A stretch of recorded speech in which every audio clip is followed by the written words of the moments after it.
السلام علیکم ورحمۃ اللہ وبرکاتہ۔ بسم اللہ الرحمن الرحیم۔ نحمدہ ونصلی علی رسولہ الکریم وعلی آلہ واصحابہ اجمعین، اما بعد۔ محترم بھائیوں، بزرگوں، دوستوں،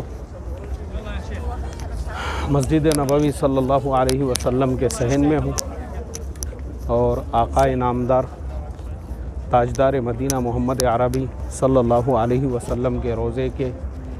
بالکل قریب میں ہوں۔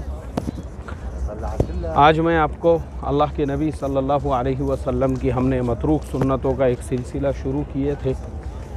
اسی میں سے ایک سنت وہ ہے صبر و تحمل کرنا اور اپنے معاملات کو اللہ کی ذات پر چھوڑنا۔ یہ ایک ایسی سنت ہے جو آج مسلمانوں میں سے ختم ہو چکی ہے۔ مسلمانوں کا یہ حال ہے کہ مسلمان ذرا سی بات پر اپنے معاملات کو اللہ پر چھوڑنے کی بجائے وہ یہ چاہتے ہیں کہ ہم خود اس کا بدلہ لیں، ہم خود اس کا ریونج لیں۔ لیکن ہم آپ کو بتائیں گے کہ جب آپ اپنے معاملات کو اللہ کی ذات پر چھوڑتے ہیں تو پھر اللہ تعالیٰ کی مدد و نصرت کیسے آتی ہے اور اللہ تبارک و تعالیٰ کس طریقے سے آپ کی غیبی مدد فرماتے ہیں۔ دیکھیے، یہ اللہ کے نبی صلی اللہ علیہ وسلم کی آرام گاہ ہے اور اللہ کے نبی صلی اللہ علیہ وسلم کی سیرت قیامت تک آنے والے مسلمانوں کو یہ سبق دیتی ہے کہ دیکھو، جو لوگ تمہارا برا چاہنے والے ہیں، جو تمہارے دشمن ہیں، جو تمہارے خلاف سازشوں میں لگے رہتے ہیں، جب تم اپنے معاملات کو اللہ پر چھوڑ دیتے ہو تو اللہ تعالیٰ ان کا انتظام کیسے فرماتا ہے۔ اسی مدینۃ المنورہ کے اندر اللہ کے نبی صلی اللہ علیہ وسلم کے خلاف میں جو سازشیں کی گئی اور اللہ کے نبی صلی اللہ علیہ وسلم کو قتل کرنے کے لیے آپ کو یہودیوں نے قلعے کی دیوار کے پاس بٹھایا اور اوپر سے ایک چٹان آپ کے اوپر گرا دی گئی۔ جیسے ہی آپ وہاں سے ہٹے وہ چٹان زمین کے اوپر گر گئی۔ اللہ نے آپ کی غیب سے حفاظت فرمائی۔ پتہ یہ چلا کہ آپ کے دشمن آپ کو قتل کرنا چاہتے تھے، لیکن اللہ تعالیٰ کی غیبی مدد و نصرت آئی تو ایک وقت ایسا آیا کہ اللہ تعالیٰ نے انہی یہودیوں کو اس جزیرۃ العرب سے نیست اور نابود کر دیا۔ اور آج ہم دیکھ رہے ہیں 1400 سال سے زیادہ ہو چکے ہیں، اس پورے جزیرۃ العرب کے اندر یہودیوں کا کوئی نام و نشان لینے والا باقی نہیں ہے۔ تو پتہ یہ چلا کہ اپنے معاملات کو اللہ پر چھوڑنا چاہیے۔ پھر دوسری طرف ہم دیکھتے ہیں اسی مدینہ منورہ کے اندر منافقین کی ایک جماعت تھی۔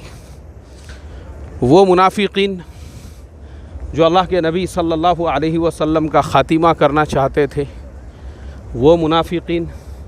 جو اللہ کے نبی صلی اللہ علیہ وسلم کے صحابہ کو آپس میں لڑوانا چاہتے تھے، وہ منافقین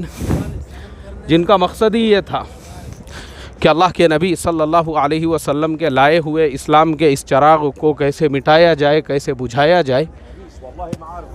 تو دنیا نے دیکھا کہ وہ منافقین جب اللہ کے نبی صلی اللہ علیہ وسلم کی دلائل سے ان کا مقابلہ نہیں کر سکے تو پھر وہ اپنے نیچ پنے پہ اتر گئے اور اللہ کے نبی پہ شخصی حملے کرنے لگے۔ ہمارے زمانے میں بھی ایسے بہت سارے منافقین آپ کو ملیں گے، جب وہ کسی کا مقابلہ دلائل سے نہیں کر پاتے تو شخصی حملے شروع کر دیتے ہیں۔ جیسے اللہ کے نبی پہ شخصی حملے یہ کیے گئے کہ عائشہ صدیقہ رضی اللہ تعالی عنہا پر بہتان لگائے گئے، اور عائشہ صدیقہ رضی اللہ تعالی عنہا کے اوپر جو بہتان لگائے گئے اس کا مقصد تھا اللہ کے نبی صلی اللہ علیہ وسلم کو ٹارگٹ کرنا۔ لیکن دنیا نے دیکھ لیا کہ عائشہ صدیقہ رضی اللہ تعالی عنہا کی شان میں اللہ تبارک و تعالیٰ نے قرآن کریم میں پوری صورت نازل کی، اور اللہ کے نبی صلی اللہ علیہ وسلم کے وہ جو دشمن تھے منافقین، آج اس پورے مدینۃ المنورہ میں کوئی ان کا نام لینے والا بھی نہیں ہے، نیست و نابود ہو چکے ہیں، ختم ہو چکے ہیں۔ سیم ہمارے زمانے میں بھی بہت سارے نیچ لوگ جب آپ سے دلائل سے آپ کا مقابلہ نہیں کر سکتے تو وہ آپ کی ذات پہ حملے کرنا شروع کر دیتے ہیں، شخصی حملے۔ آپ کی ذات کے اوپر، کیونکہ ان کے اندر اتنا دم ہوتا نہیں ہے کہ دلائل کے ذریعے سے وہ آپ کا مقابلہ کر سکے، تو شخصی حملے۔ اور جب وہ دیکھتے ہیں کہ کوئی انسان اتنا مضبوط ہے کہ ان کے ایسے شخصی حملوں سے بھی اس کے اوپر کوئی رتی برابر کا فرق نہیں پڑ رہا ہے، تو وہ غنڈوں کو سپاری دیتے ہیں مارنے کے لیے، قتل کرنے کے لیے، مرڈر کرنے کے لیے، اٹیک کرو، حملہ کرو۔ اور میں آپ کو گارنٹیڈ بولتا ہوں، آج میں مسجد نبوی کے صحن میں اللہ کے نبی کے روضے کے پاس کھڑا ہوا ہوں، ایسے جتنے خبیث ہیں نا، تو میں نے ان کو ایسے ایڑیاں رگڑتے ہوئے مرتے ہوئے دیکھا ہوں، ایسے ایڑیاں رگڑتے ہوئے مرتے ہوئے۔ ابھی میں بتا نہیں سکتا آپ کو، کیونکہ اللہ تبارک و تعالیٰ کے یہاں دیر ہے اندھیر نہیں ہے۔ اللہ تبارک و تعالیٰ کے یہاں پہ انصاف ہے۔ ایسے جتنے بھی خبیث ہوتے ہیں جو آپ کا دلائل سے مقابلہ نہیں کر پاتے، اور جب وہ آپ پہ شخصی حملے شروع کر دیتے ہیں، اور جب وہ غنڈوں کے ذریعے سے آپ کے اوپر حملے کراتے ہیں نا، تو اللہ تبارک و تعالیٰ ایسے لوگوں کا جو عبرتناک انجام فرماتا ہے۔ حضرت قاری طیب صاحب رحمۃ اللہ علیہ اس کی زندہ مثال ہے۔ ان کے زمانے میں بھی بہت سارے لوگوں نے ان کے اوپر حملے کرائے، ان پہ اٹیک کرائے تھے، لیکن تاریخ اس بات کی گواہ ہے، ان میں سے کچھ لوگ ابھی مرے ہیں حال کے دنوں میں۔ پتہ چلا 6 مہینے دواخانے کے بستروں پہ وہ ایڑیاں رگڑتے رہے، اور اس کے بعد میں ان کا دم نکلا، اس کے بعد ان کو موت آئی۔ ایسا تڑپ تڑپ کے اللہ تعالیٰ نے ان کو موت دی ہے، کیونکہ اللہ کے یہاں انصاف ہے، نا انصافی نہیں ہے۔ اور بعض اوقات اللہ تعالیٰ وہ انصاف دنیا میں ہی بتاتا ہے۔ ایسے ہی اور بھی دنیا میں آپ کو بہت ساری مثالیں ملیں گی کہ جن لوگوں نے جب وہ دلائل سے مقابلہ نہیں کر سکے اور شخصی حملے شروع کر دیے، کسی کی ذات پہ کیچڑ اچھالنا، اور کسی پہ بہتان لگانا، اور کسی کو بدنام کرنے کے لیے سازشیں رچنا اور غنڈوں کو سپاری دینا، دنیا میں تو انہوں نے عیش کر لیے، لیکن ایک وقت ایسا آیا کہ ان کو جو عبرتناک موتیں ملی ہے، عبرتناک موتیں، ایڑیاں رگڑ رگڑ کے مرے ہیں، وہ ایڑیاں رگڑ رگڑ کے دنیا کے سامنے جب ان کا عبرتناک انجام آیا۔ اور ایسے لوگ، میں ابھی آپ کو کیا بتاؤں، جو لوگ دوسروں کو جیلوں میں بھیجنا چاہتے تھے، اللہ تبارک و تعالیٰ نے ویسوں کو جیلوں میں سڑایا ہے۔ جو لوگ کسی کے آفیسز بند کرانا چاہتے تھے، اللہ نے پوری ٹپریاں جڑ سے، پورے ملک سے، یہ کونے سے لے کے وہ کونے تک ان کے ٹپریوں کے بند کرنے کا انتظام کرا دیا۔ جو لوگ دوسروں کو امامتوں سے نکالنے کے لیے سازشیں اور شریعتوں میں لگتے تھے، اللہ تبارک و تعالیٰ نے ایسی ذلت کی موتیں دی، ایسی ذلت کی موتیں کہ ان کی موتیں بھی لوگوں کے لیے عبرتناک بنی، کہ تم ہم کو مسجدوں کے مصلوں سے ہٹانے کے لیے سازشوں میں لگے تھے، تم ہم کو مسجدوں کی امامتوں سے ہٹانے کے لیے سازشوں میں لگے تھے، تم دم داٹی، دھونس، اور لوگ تمہاری دم داٹی اور دھونس کو جو ہے نا کمزوری کی وجہ سے نہیں برداشت کر رہے تھے، بلکہ اس وجہ سے برداشت کر رہے تھے کیونکہ معاملہ مسجد کا تھا، اللہ کے گھر کا تھا، جس میں لوگ شر اور فتنے ہونا نہیں چاہتے تھے۔ مگر دیکھو اللہ کے یہاں میں نے کہا نا کہ انصاف ہے، نا انصافی نہیں ہے۔ جو لوگ اس طرح کی سازشوں میں، دم داٹیوں میں، اور جو لوگ اس طرح کے شریعتوں میں لگے ہوئے تھے نا، اللہ تعالیٰ نے ایسی عبرتناک اور ذلت بھری موت دیا ویسوں کو کہ ان کی موتیں بھی آج جو ہے عبرت بنی ہوئی ہے۔ اور وہ تمام لوگ سازشیں کرنے والے، شریعت کرنے والے، اور مشوروں کے اندر غنڈوں کو لے کر آنے والے، ان کو پیسے دے کے، سپاری دے کے، تاکہ اس کے اندر فتنے کرائے جا سکے، اگر ان کو یہ لگ رہا ہے کہ دنیا میں وہ سکون اور اطمینان کی سانس لے رہے ہیں، تو یہ ان کی غلط فہمی ہے۔ اگلا نمبر ان کا بھی آنے والا ہے۔ کتے اور ذلت کی موت ان کو بھی مرنا ہے، ان کے اوپر بھی وہ حالات آنے والے ہیں۔ وہ یہ نہ سمجھے کہ ہم دنیا کے اندر عیش اور آرام کی زندگی گزار رہے ہیں شریعت کر کے، سازشیں کر کے، نہیں۔ جو حالات اللہ کے نبی صلی اللہ علیہ وسلم کے دشمنوں کے ہوئے ہیں، یہ سارے حالات ان کے ہونے والے ہیں جنہوں نے مسجدوں کو، مدرسوں کو، دینی درس گاہوں کو اپنے سازشوں کا، اپنے لیے شریعت کا، لوگوں کو بدنام کرنے کا، لوگوں کے اوپر کیچڑ اچھالنے کا، اور سیاست کا اڈا جنہوں نے بنایا ہوا ہے، سب کا نمبر آنے والا ہے۔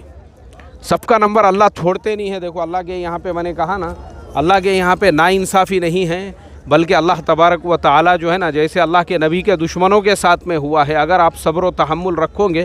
اللہ کی ذات پہ بھروسہ رکھو گے، وہی حال ہونے والا ہے، وہی حال۔ مسجدوں میں دنگے فساد کرنے والوں کا، مسجدوں میں لڑائی جھگڑے کرنے والوں کا، مسجدوں کو سازشوں کا اڈا بنانے والوں کا، مدرسوں کو سازشوں کا اڈا بنانے والوں کا، مدرسوں کے اندر سیاستیں اور گندی سازشیں کھیلنے والوں کا، اور اسلامی اور دینی تحریکوں کو اپنے نفس کے لیے استعمال کرنے والوں کا، اور اس کے اندر جو ہے اس کے مشوروں میں دنگل اور اس کے مشوروں میں جو ہے کشتی کے اکھاڑے کھیلنے والوں کا، سب کا یہی انجام ہونے والا ہے۔ اگر کسی کو یہ لگتا ہے نا کہ ہم بچ گئے ہوئے ہیں، نہیں بچے نہیں ہیں، تمہارا نمبر آنے والا ہے۔ ابھی تم نے اللہ کے دین کے اداروں کو اپنے مفادات کے لیے استعمال کیا، تم نے اپنے منصبوں کا، تم نے اپنی مسندوں کا اپنے نفسانیت کے لیے استعمال کیا ہے، تو تم کو بھگتنا پڑے گا دنیا کے اندر۔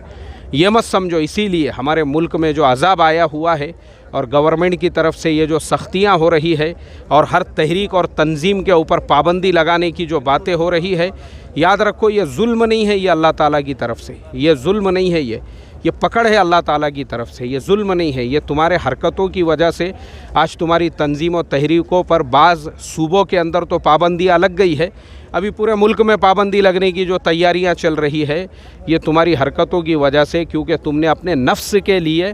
تم نے اپنی دشمنیاں نکالنے کے لیے اور تم نے اپنی پولیٹکس کھیلنے کے لیے مسجدوں کا استعمال کیا، مدرسوں کا استعمال کیا، خانقاہوں کا استعمال کیا، اپنی مسندوں کا، اپنے منصبوں کا استعمال کیا۔ بھگتنا پڑے گا تم کو دنیا میں بھی اور آخرت کے اندر بھی۔ اور میں اللہ کی ذات سے یہی امید کرتا ہوں اور مسلمانوں سے یہی کہتا ہوں کہ دیکھو ایسے آپ کے خلاف میں بھی جو دلائل سے آپ کا مقابلہ نہیں کر سکتے اور بعد میں اپنے نیچ پنے پہ اتر کر آپ کے اوپر شخصی حملے کرتے ہیں یا لوگوں کو، غنڈوں کو جو ہے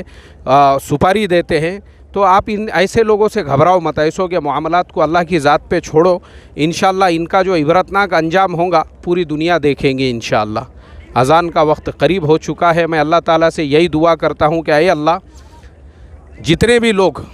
جو اپنے دینی منصبوں کا اپنے نفسانیت کے لیے استعمال کرنے والے ہیں اور جو لوگوں سے دشمنی نکالنے کے لیے جو مشوروں کو جنہوں نے سازشوں کا اڈہ بنایا، مسجدوں کو جنہوں نے سازشوں کا اڈہ بنایا اور مدارس کو اور خانقاہوں کو اور اپنے منصبوں کو اور اپنے مسندوں کو، اے اللہ ایسے خبیثوں سے تو ان پاک اور مبارک جگہوں کو پاک فرما، صاف فرما، اور اے اللہ تو ایسے خبیثوں کی جو خباثت ہے اس سے امت کی حفاظت فرما، اور اے اللہ ہم تمام کو ایسوں کے شر سے محفوظ رکھ تو۔ السلام علیکم ورحمۃ اللہ وبرکاتہ۔